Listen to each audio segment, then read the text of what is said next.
इदारा शुमारियात ने हफ्तावार महंगाई से मुतल्लिक रिपोर्ट जारी कर दी। हफ्तावार महंगाई में 0.39% कमी वाक़ हुई है। तफसीलात के मुताबिक मुल्क में महंगाई की मजमूई सालाना शरह 1.16% पर आ गई है।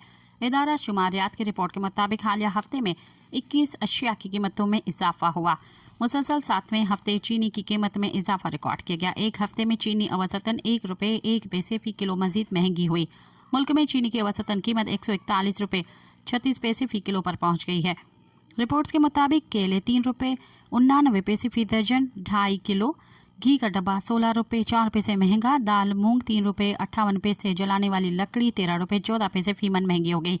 आटे का 20 किलो थैला ₹6.59, दाल मसूर ₹1.23 फ़ी किलो महंगी हुई। बड़ा गोश्त ₹2.88 और छोटा गोश्त ₹2.37 फ़ी किलो महंगा हुआ। जबकि हालिया हफ्ते पेट्रोल और डीजल की कीमतों में भी इजाफा हुआ है। सब्सक्राइब कयो अवामी न्यूज़ HD के ताज़ा तरीन ख़बरुन ला ॾिसंदा रहो अवामी न्यूज़ HD।